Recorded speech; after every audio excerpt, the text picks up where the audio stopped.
أعوذ بالله من الشيطان الرجيم. بسم الله الرحمن الرحيم. الحمد لله رب العالمين. الصلاة والسلام على سيد الأنبياء والمرسلين سيدنا ومولانا وأبي القاسم محمد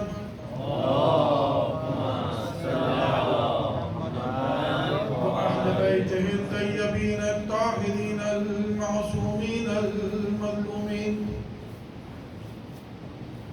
ولعنة الله على أعدائهم أجمعين من الآن إلى قيام يوم الدين. أما بعد فقد قال الله سبحانه وتعالى في كتابه المبين وقوله الحق. بسم الله الرحمن الرحيم. قل لا أسألكم عليه أجرا إلا المودة في القربى. صلوات. اللهم صل على محمد.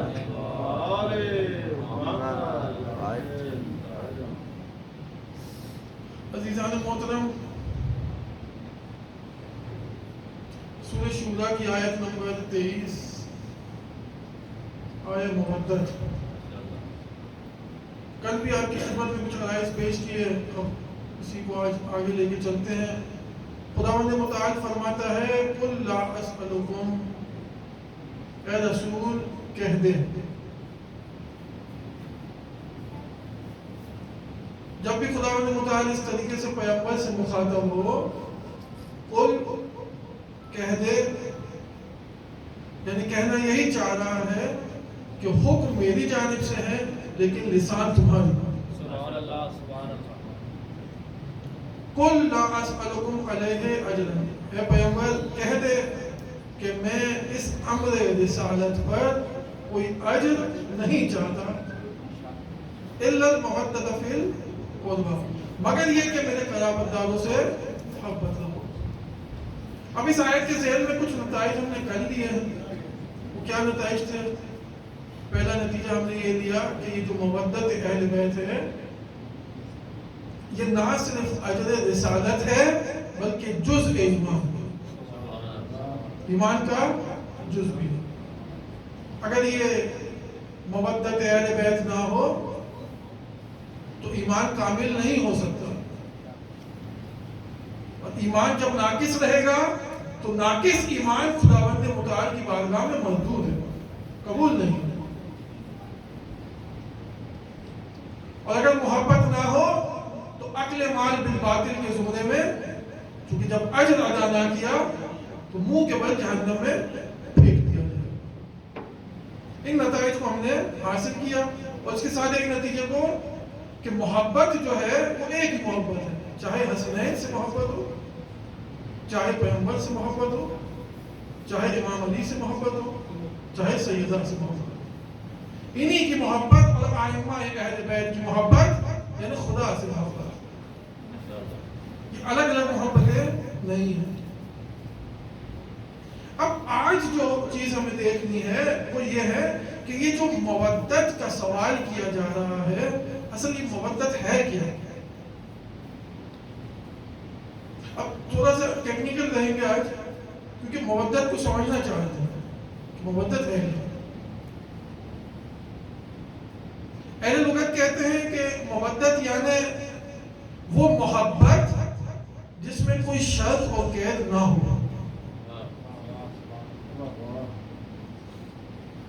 اسے ہم کہہ سکتے ہیں محبت مطلق، یعنی مقید نہ ہو، کوئی شرط و شروط کی بنیاد پہ محبت نہ ہو، مطلق محبت. ایک تو یہ معنی. کچھ کہتے ہیں نہیں، مودت یعنی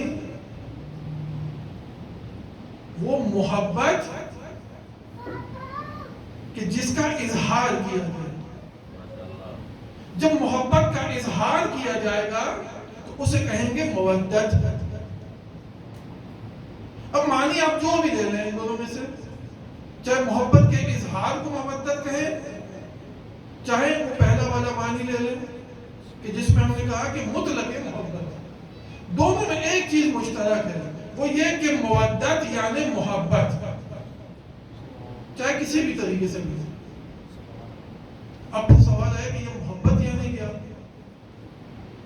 اب محبت ایسے ہی ایک مفہوم ہے، کہہ دینا تو آسان ہے، لیکن اب ہم نے اسے عشرے کا موضوع بنایا حب الحسین، تو جب تک یہ حب سمجھ میں نہ آئے تو حب الحسین کیسے سمجھ آئے گا؟ مفہوم مضاف ہے، جب تک حب سمجھ میں نہ آئے، حسین سمجھ میں نہ آئے، حب الحسین کیسے سمجھ میں آئے؟ بہرحال تو کہتے ہیں اب اہل لغت، اب یہ میں کہہ رہا ہوں تھوڑا سا ٹیکنیکل ہے، حب جو ہے اس کا ریشہ ہے حب، اہل لغت لکھتے ہیں حب کا ریشہ ہے حب، عربی میں کہتے ہیں حب، ہم اسے اپنی زبان میں کہتے ہیں محبت، حب کا ریشہ حب، اور حب کے معنی ہے بیج یا دانا،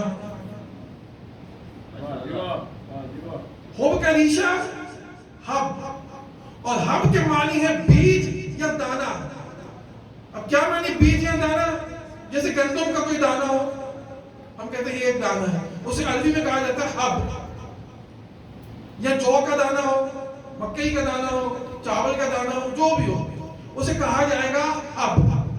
اچھا یہ فارسی میں بھی استعمال ہوتا ہے، فارسی میں کہتے ہیں حبوبات، حبوبات یعنی کیا؟ یہ حب کی جمع ہے، عربی میں حبوب کہیں گے، فارسی میں کہتے ہیں حبوبات، جمع الجم کر دیا اس کو۔ تو بہرحال حبوبات ہم استعمال کرتے ہیں، حبوبات یعنی یہی دانے، حب یعنی ایک دانہ، حب کا ریشہ ہے حب اور حب یعنی دانا۔ اب حب کہیں اسے یا کہیں حبۃ النبات، ایک ہی بات ہے، شارٹ کہتے ہیں تو حب کہلائے گا، اصل میں کیا ہے یہ حبۃ النبات۔ اچھا اب بات ہی مشکل ہوتی جائے گی، میں کہہ رہا ہوں اس کو ذرا سا دقت سے سنیں گے، ایک دفعہ سلوات بھیج دیں محمد و آل محمد۔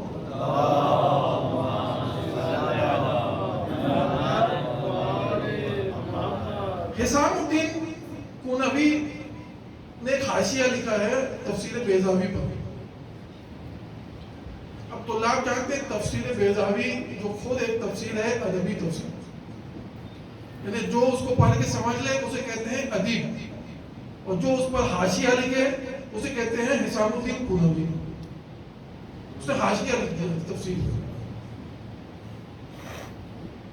کہتے ہیں کہ حب کا ریشہ حب ہے، لیکن حب دو جگہ استعمال ہوتا ہے، ایک حبۃ النبات، ایک حبۃ القلب، دو جگہ استعمال ہوتا ہے۔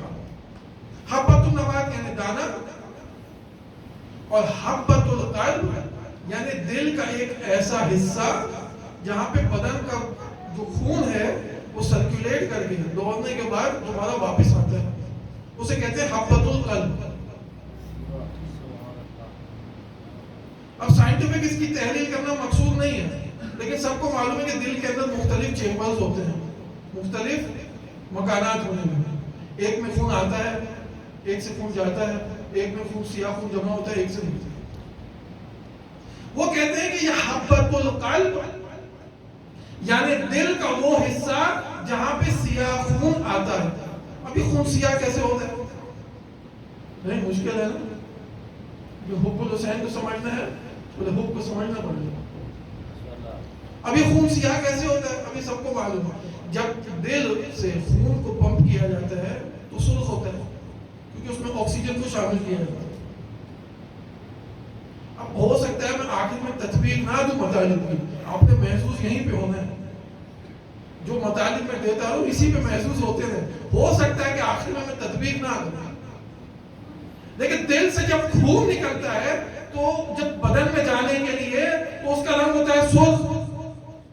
کیوں؟ کیونکہ اس میں آکسیجن شامل ہوتی ہے، وہ آکسیجن جو انسان کو زندگی دیتی ہے۔ جب یہ گھوم کے بدن سے واپس آتا ہے تو آکسیجن اس میں سے ختم ہو جاتی ہے، جاتی ہے تو اس کا رنگ ہو جاتا ہے سیاہی مائل، سیاہ ہو جاتا ہے تقریباً. یہ دل میں واپس آتا ہے، دل اس کو دوبارہ سے تصفیہ کرتا ہے جگر کے ذریعے سے، پھر اس کو آگے بھیجتا ہے. تو اس حصے کو کہ جہاں پہ یہ خون، سیاہ خون جم ہوتا ہے، اس حصے کو کہتے ہیں حبۃ القلب. بس اب اس سے زیادہ تفسیر جو ہے وہ دینا مقصود نہیں ہے. بس دو حب ہوگا. اب حسام الدین پونوی یہاں سے کہتے ہیں کہ حب دو جگہ استعمال ہوتا ہے، ایک حبۃ النبات، ایک حبۃ القلب. اب وہ کہتے ہیں کہ ان دونوں میں کوئی وجہ مشترک بھی تو ہونی چاہیے، دو جگہ کیوں استعمال ہوتا ہے؟ تو پھر وہ کہتے ہیں حبۃ النبات میں اور حبۃ القلب میں ایک چیز مشترک ہے، اور وہ یہ ہے کہ یہ دونوں مایہ حیات ہیں، یہ دونوں زندگی کا سبب ہے، دونوں زندگی کا سبب. اب کیسے؟ دیکھیں حبۃ النبات اس بیج کو کہتے ہیں حبۃ النبات کہ جسے جب بویا جائے تو زمین کا سینہ پھاڑ کر اس میں سے ایک پودا نکلتا ہے. یعنی اس بیج کے اندر حیات نباتی منوعاً موجود ہے، اسی بیج کے اندر وہ تنومن درخت موجود ہے کہ جب اسے بویا جائے گا تو وہ اس کا اظہار کرے گا. ابھی چھپا ہوا اسی بیج میں، لیکن جب اسے بویا جائے گا، ماحول فراہم کیا جائے گا، اسے پانی دیا جائے گا، جب سورج کی روشنی ہوگی تو یہ اپنی حیات کا اظہار کرے گا. یعنی حیات نباتی کی بنیاد اس بیج پہ. بیج نہ ہو تو درخت وجود میں نہیں ہو سکتا. تو حسام الدین کہتے ہیں کہ جس طرح اس بیج پر حیات نباتی کی بنیاد ہے، اسی طرح حبۃ القلب پہ حیات حیوانی کی بنیاد ہے.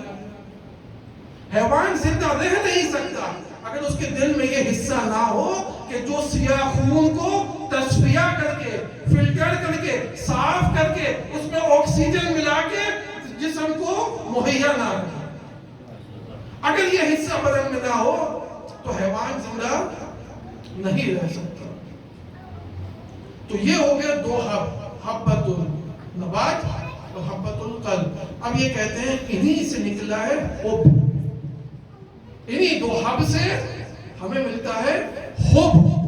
تو جس طرح حبۃ النبات حیات نباتی کا ضامن ہے، اور جس طرح حبۃ القلب حیات حیوانی کا ضامن ہے، اسی طرح حب حیات انسانی کا ضامن ہے. حب حیات انسانی کا ضامن ہے. یعنی کیا؟ یعنی انسان جیتا ہی اپنی محبت کے لیے، انسان جیتا ہی اپنی محبت کے لیے. یعنی یہ جو الفاظ ہم سنتے ہیں نا، ہو سکتا ہے الفاظ عامیانہ ہو لیکن ان کا مفہوم عارفانہ ہے، مفہوم عارفانہ ہے. یہ ہمیں کوئی ملتا ہے کہتا ہے کہ بھی مجھے فلانے سے محبت ہو گئی، مجھے فلانے سے محبت ہو گئی. اچھا محبت ہو گئی تو کیا؟ نہیں، میں اس کے بغیر جی نہیں سکتا.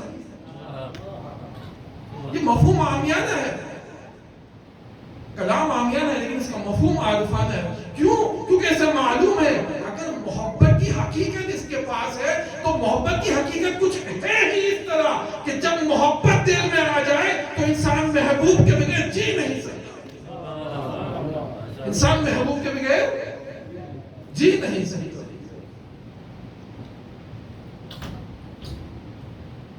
اب جب یہ حب سمجھ آ گیا تو اب مجھے بتائیں کہ حب الحسین کے کیا معنی ہے؟ اب حب الحسین کے معنی یہ ہوئے کہ حسین میری زندگی میں اس طرح شامل ہو کہ میں حسین کے بغیر جی نہ سکوں. حسین کے بغیر میں جی نہ سکوں. اب یہ حسین ایک دو دن کی بات نہیں، یہ 10 دن کی بات نہیں، یہ 2 مہینے کی بات نہیں. حسین میرے لیے مائے حیات ہو، مائے حیات ہو. جب حسین میرے دل میں اس جگہ پر آ جائے تو اسے کہیں گے حب الحسین. پھر مجھے کہا جائے گا محب، کہ جس کا محبوب ہو حسین. اب ان سے مخاطب جو کہتے ہیں کہ یہ حب الحسین مقصد نہیں، حب الحسین ہدف نہیں، اگر اگر یہ ہدف اور مقصد نہیں تو پھر میری زندگی کا ہدف کیا ہے؟ ارے یہی تو ہدف ہے.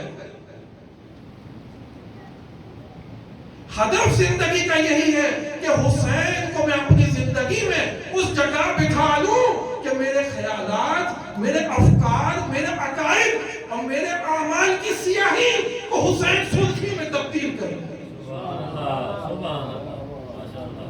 حسین اس جگہ پر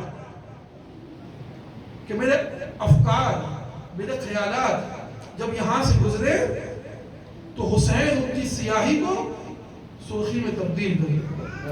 ایک دفعہ صلوات بولے محمد.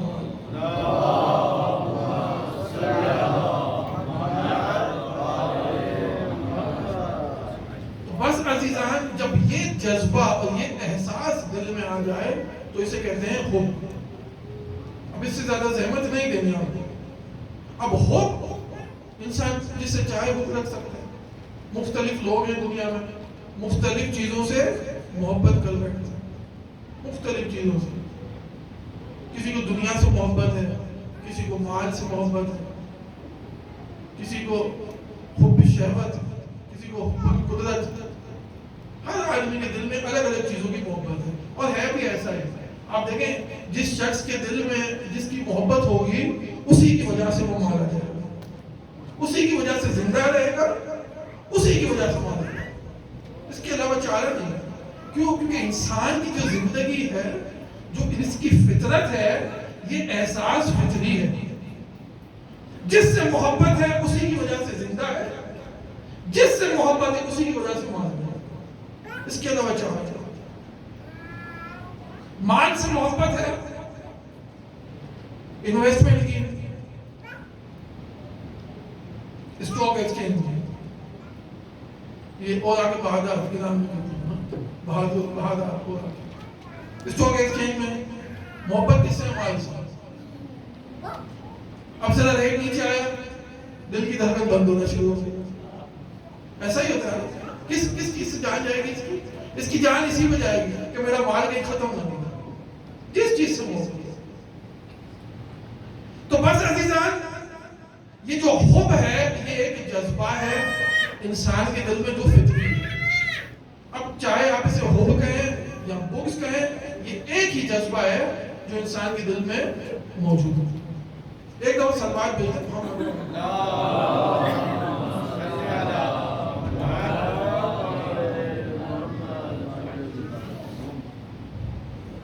برید اجلی امام باقر علیہ السلام کی جلیل القدر اصحاب میں سے. ایک دفعہ صلوات بھیجتے بلند آواز سے. برید اجلی امام کے جلیل القدر اصحاب میں سے ہیں. یہاں تک کہ امام صادق علیہ السلام فرماتے ہیں کہ زمین پر 4 اوتاد ہیں، ان میں سے ایک ہی برید ہے. امام صادق علیہ السلام فرماتے ہیں کہ 4 اوتاد زمین پر، اس میں سے ایک ہی برید ہے. برید جو ہے وہ امام باقر علیہ السلام سے روایت کرتے ہیں کہ میں آپ کی خدمت میں تشریف فرما تھا، بظاہر مدینے میں ہی تھے. خراسان سے ایک شخص آیا پیدل امام کی خدمت میں. اب خراسان یعنی یہی مقام جہاں طوس ہے، امام رضا کا حرم ہے. خراسان یہاں سے مدینے پیدل ہے. اب یہ برید کہتے ہیں کہ جب یہ شخص حاضر ہوا ہے تو اس حال میں تھا کہ اس کے پاؤں میں چھالے پڑ چکے تھے. اب پاؤں کی جو اس کی اسکن تھی وہ جل چکی تھی. جیسے ہی امام کے سامنے یہ پہنچا ہے، اس نے کیا کیا؟ اپنے جوتے اتارنا شروع کیے. اب جوتے وہ چکمے تھے، اتارنا شروع کیے. جوتے اس کے پھنس رہے تھے. اتارتا جا رہا تھا اور کہہ رہا تھا اے میرے مولا، اگر آپ اہل بیت کی محبت میرے دل میں نہ ہوتی تو میں اتنا لمبا سفر طے کر کے آ نہیں سکتا. اب یہ عشق کی منزل ہے. کبھی کبھار ایسا ہوتا ہے بندہ عشق کرتا بھی ہے، اسے بتاتا بھی ہے، اسے بتاتا بھی ہے. امام کی خدمت میں پہنچا، خراسان سے پیدل رکا نہیں ہے، مستقیم امام کی خدمت میں حاضر ہوا ہے. مولا سے کلام بھی کرنا چاہتا ہے، انتظار مقصود نہیں ہے. ابھی جوتے اتار رہا ہے. مولا سے کہتا ہے مولا اگر آپ کی محبت دل میں نہ ہوتی نا تو میں اتنا لمبا سفر طے طے کر کے آ نہیں سکتا تھا. امام نے بھی صبر نہیں کیا, فوراً جواب دیا کہ واللہ لو احبنا حجر لحشرہ اللہ معانا. امام نے اس کو ایسا قیمتی جواب دیا. امام کہتے ہیں واللہ خدا کی قسم اگر کوئی پتھر بھی ہم سے محبت کرے گا تو قیامت میں ہمارے ساتھ محشور ہوگا. تو یہ نہ سمجھنا کہ یہ جو تم نے زحمتیں کی ہیں ہمارے لیے پیدل چل کے آیا ہے یہ ضائع ہوگی. نہیں, جو محبت کا لیول ہوگا اسی حساب سے تمہیں مقام بھی مل جائے. امام فرماتے ہیں واللہ لو احبنا حجر لحشرہ اللہ معانا. خدا قیامت میں اس پتھر کو بھی ہمارے ساتھ محشور کرے گا. حل الدین الا الحب, کیا دین محبت کے علاوہ بھی کچھ ہے؟ کل ایمان نعرہ حیدری. امام فرماتے ہیں کیا دین محبت کے علاوہ بھی کچھ ہے؟ ارے یہی محبت تو تیرا دین ہے. بس امام نے فرما دیا, منطوق تو سمجھ میں آیا, اب اس کا مفہوم کیا ہے؟ امام فرمانا چاہ رہے ہیں دیکھو جس چیز سے تمہیں محبت ہوگی وہی تمہارا دین ہوگا. یہ نہیں ہو سکتا کہ محبت کسی اور چیز سے اور دین تمہارا کچھ اور ہو. تو بس جان لو کہ اگر حسین سے محبت ہے تو تمہارا دین حسین ہے, اگر بنو امیہ سے محبت ہے تو تمہارا دین بنو امیہ ہے. اور جان لو اگر بنو امیہ سے محبت ہے تو محشور بھی انہی کے ساتھ ہوگی. اس کے علاوہ کوئی امکان نہیں. حل الدین الا الحب, مگر دین حب کے علاوہ بھی کوئی اور چیز ہے. اب بھی اگر کسی کی سمجھ میں نہ آئی ہو تو ایک جگہ امام فرماتے ہیں الحب هو الدین والدین هو الحب. پورا جملہ دینا دونوں طرف سے. امام فرماتے ہیں دین حب ہے اور حب دین. اب مجھے بتائیں یہ جملہ کس جملے کی یاد نہیں دلاتا؟ یہ جملہ کس جملے کی یاد دلاتا ہے؟ جب پیغمبر اکرم صلی اللہ علیہ وآلہ وسلم آپ فرماتے ہیں علی مع الحق والحق مع العلی. علی حق کے ساتھ ہے اور حق علی کے ساتھ ہے. دیکھیں عربی زبان میں یہ خاصیت ہے کہ جب جملے کو اس طرح عکس کے ساتھ لایا جائے تو ایک خاص چیز کا فائدہ دیتا ہے. وہ کیا؟ آسان الفاظ میں بیان کرو. اگر پیغمبر سے اتنا فرماتے علی مع الحق تو کوئی کہہ سکتا تھا کہ ہاں علی حق کے ساتھ ہے لیکن فلانا بھی حق کے ساتھ ہے, فلانا بھی حق کے ساتھ ہے. اب علی تو حق کے ساتھ ہے, آپ 4-5 اور بھی لے آئے. لیکن پیغمبر نے بتا دیا علی مع الحق والحق مع العلی. علی تو حق کے ساتھ ہے لیکن حق بھی علی کے ساتھ ہے. حق کسی کے ساتھ چلتا نہیں, حق علی کے ساتھ چلتا ہے. اب آپ اس حق میں کسی اور کو نہیں لا سکتے. اب اگر حق علی کے ساتھ ہے اور حق علی کے ساتھ ہے تو اب حق کے ساتھ وہی ہوگا جو علی کے ساتھ ہوگا. اب اس میں کوئی گنجائش نہ رہے. اب جب یہ بات سمجھ میں آ گئی تو امام فرماتے ہیں الدین هو الحب والحب هو الدین. دین حب ہے اور حب دین ہے. اگر امام صرف اتنا کہہ دیتے کہ دین حب ہے تو ہو سکتا ہے کوئی سوچتا کہ دین کے مختلف اجزاء ہیں اس میں سے ایک جز ہے حب. اب منطقی بحث ہے یہاں پہ, منطقی بحث کرنا مقصود نہیں لیکن امکان تھا اس بات کا. اگر امام فرماتے کہ دین حب ہے تو کوئی کہتا ٹھیک ہے دین حب بھی ہے لیکن دین میں اور بھی بہت سی چیزیں ہیں, حب کو دین کا جز بنا دیا جائے. لیکن امام نے کہا نہیں الدین هو الحب والحب هو الدین. جس طرح دین حب ہے اسی طرح حب دین ہے, یعنی عینیت ہے. حب اور دین ایک دوسرے سے جدا نہیں ہو سکتے. اپنا سببیت ہے نہ جزئیت ہے. اب اگر ذہن میں رکھیں کل اجر رسالت کی جو بحث ہوئی جزء ایمان کی اسی بحث کو آگے لے کے آ گیا, اسی بحث کو آگے لے کے چل گیا. اب دین محبت سے جدا نہیں, محبت دین سے جدا نہیں. اچھا تعلق کیا ہے؟ سببیت ہے؟ نہیں, سببیت نہیں. ایسا نہیں کہ دین ہو تو محبت آئے یا محبت ہو تو دین آئے. اچھا جزئیت ہے کہ دین کا جز محبت؟ امام نے فرمایا نہیں, دین ہو الحب والحب ہو الدین. ایکیت ہے, دین اور حب دو مفہوم ہیں لیکن خارج میں ان کا مصداق ایک ہے. اسے کہتے ہیں اہمیت. مفہوم دو ہے, دین کے اپنے معنی ہیں, حب کے اپنی معنی, لیکن خارج میں ان کا مصداق متحد ملے گا. جہاں محبت ہوگی وہی دین ہوگا, جس سے محبت ہوگی وہی دین ہوگا. ایک دفعہ صلوات بھیجو محمد ہوا.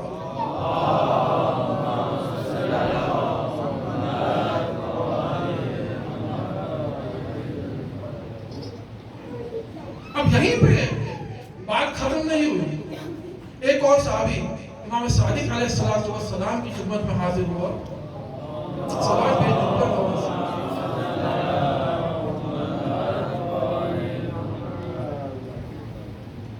امام کی خدمت میں حاضر ہوا, کہتا ہے, اب دیکھیں یہ جو روایات ہے نا, اس سے اس زمانے کے حالات بھی ہمیں سمجھ آتے ہیں کہ 1400 سال پہلے کیا حالات تھے امام کے زمانے. اس سے ہمیں بہت ساری چیزیں پتہ چلتی ہیں کہ یہ چیزیں آج کی نہیں ہیں, اس وقت سے مسائل چل رہے ہیں بہت سارے. امام کی خدمت میں آ کے کہتا ہے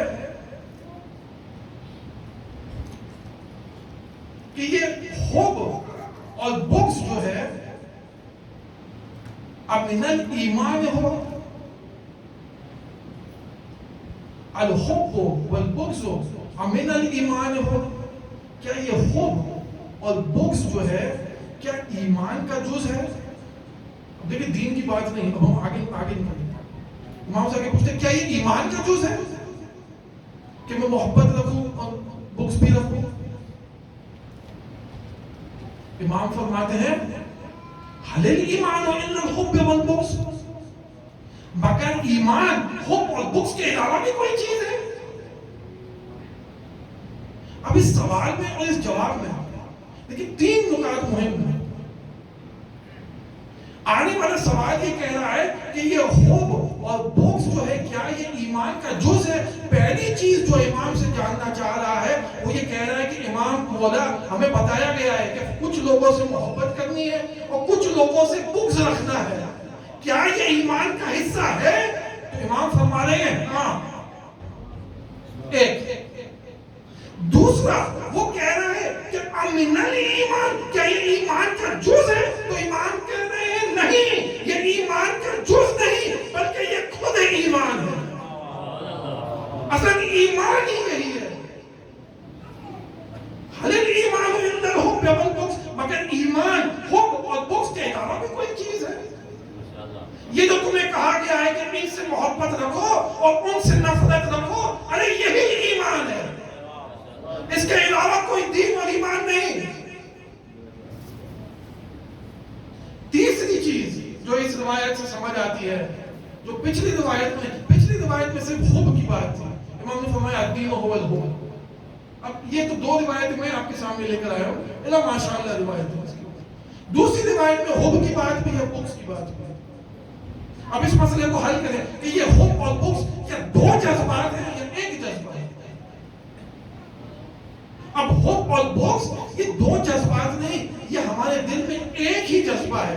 جب ہمیں کوئی چیز پسند آ جاتی ہے تو ہم اس کی جانب کھینچے جاتے ہیں, اسے کہتے ہیں حب. جب وہی چیز ہمیں پسند نہ آئے تو ہم اس سے دور ہو جاتے ہیں, اسے کہتے ہیں بغض. اب یہ جذبہ ایک ہی ہے, یہ 2 جذبات نہیں ہیں. اسے کیسے سمجھے؟ ایک مقناطیس ہوتا ہے, مقناطیس میگنیٹ. اب اسے ایک میگنیٹ کے نزدیک لے کر آئے, اس کو اپنی طرف جذب کریں, چپک جائے. اسی کو الٹا کر کے اس کے سامنے رکھیں, فرار کریں, اب نہیں چپکے گا. اب قوت مدافع, اب اس میں قوت جذب نہیں, دافع آئی جائے گی.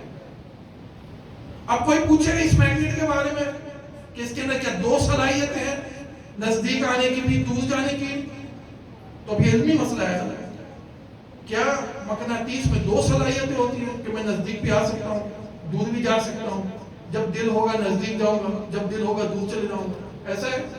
ایسا تو نہیں ہے۔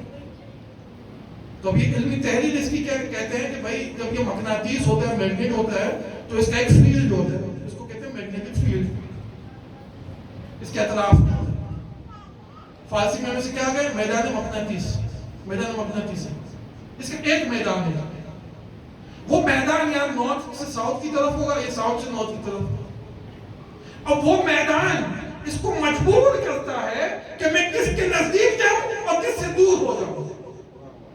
اب بات میں نے سمجھا دیا، میدان ایک ہی ہے لیکن وہ میدان اسے مجبور کرتا ہے کہ میں کس سے نزدیک جاؤں اور کس سے دور ہو جاؤں۔ تو بس عزیزان محترم، انسان کے دل میں بھی جذبہ ایک ہی ہے جو اسے مجبور کرتا ہے کہ کس سے نزدیک ہو جائے اور کس سے دور ہو جائے، یہ جذبہ ایک ہی ہے۔ تو بس حب اور بغض یہ ایک ہی چیز ہے، دو الگ الگ چیزیں نہیں ہیں۔ تو بس حب الحسین یعنی حسین سے محبت اور حسین کے دشمنوں سے نفرت، یہ ایک ہی چیز ہے۔ ایسا نہیں ہو سکتا کہ نہیں ان سے محبت بھی کریں گے ان کے دشمنوں سے نفرت بھی نہیں کریں گے، نہیں تولا تو ہوگا لیکن تولا نہیں ہوگا، ایسا ہو نہیں سکتا۔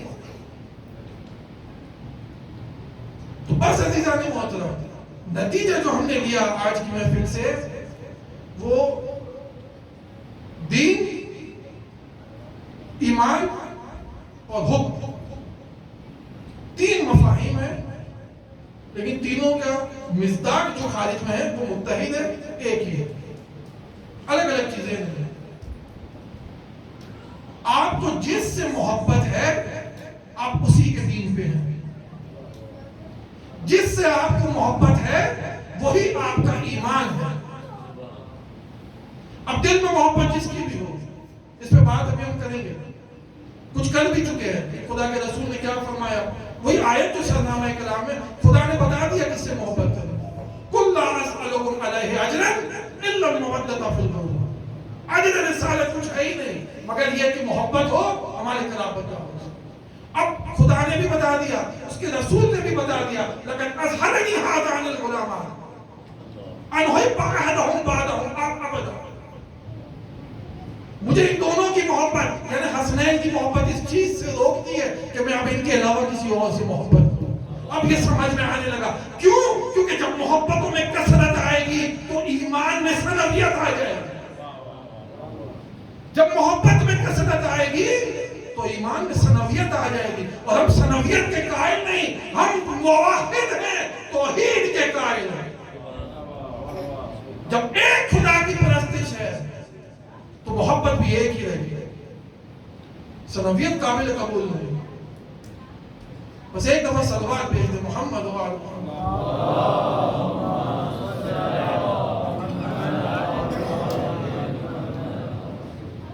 اب عزیزان محترم یہیں سے اگر دیکھیں تو اب یہ شعر جو ہے جو ہم سنتے آ رہے ہیں خواجہ معین الدین چشتی، اب یہ بیت کتنا ہی حسین لگتا ہے، شاہ است حسین بادشاہ است حسین، دین است حسین دی پناہ است حسین، سردار نداد دست در دست یزید، حقا کے بنا لا الہ است حسین۔ یہ دین است حسین، شاید وہ بھی یہی کہنا چاہ رہے ہیں کہ حب الحسین یا حسین کے پیچھے چلے گا تو تیرا دین حسین ہے۔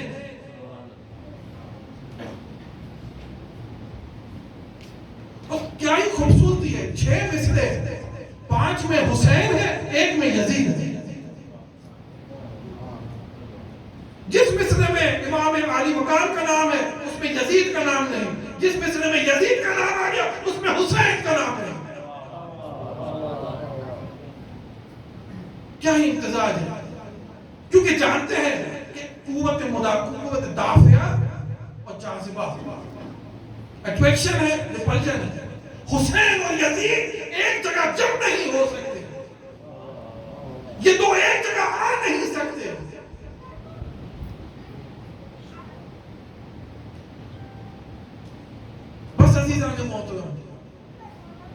سے زیادہ آپ لوگوں کو زحمت نہیں دینی ہے. آج 2 محرم ہے نا.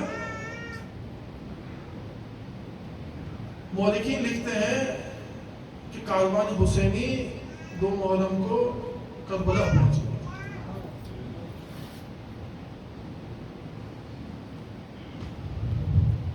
احوال کیا ہے؟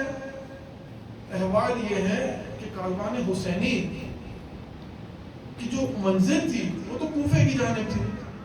مکے سے نکلے تھے کوفہ جانے کے لیے. کوفے سے خطوط بھی آئے ہوئے تھے, امام کو بلایا گیا تھا. اب کوفے سے کچھ منزلیں باقی تھیں کہ ہور کے لشکر سے آمنا سامنا ہو گیا. ہور کا لشکر کہتے ہیں 1000 سوار جنگجو, 1000 سوار. حال یہ تھا کہ ہور کا لشکر پیاس سے مرا جا رہا تھا, کوئی حال نہیں تھا. سوار بھی پیاسے تھے, رہوار بھی پیاسے تھے. بہرحال اس منزل سے آگے چلتے ہیں, اس مسائل کو انشاءاللہ کل کے لیے. امام حسین نے پورے لشکر کے لیے کہا عباس پانی ہے نا, انہیں پلایا جائے. خود ابھی آگے بڑھا ہی تھا. حسین نے کہا بولو بات بعد میں ہوگی, پہلے اپنے سواروں کو پانی پلوا. یہ کریم مولا ہے. حسین اپنے دشمن کی پیاس بھی حسین کو برداشت نہیں. خود بات بعد میں ہوگی, پہلے پانی پلا. سب کو پانی پلایا گیا. پھر وہ ہوا جو ہونا تھا. خود کہتا ہے آپ کو کوفہ نہیں جانے دے سکتے, اجازت نہیں ہے. بہرحال طے یہ ہوا کہ ایک رستہ نکالا جائے درمیانی, اس رستے سے آگے کی جانب بڑھا جائے.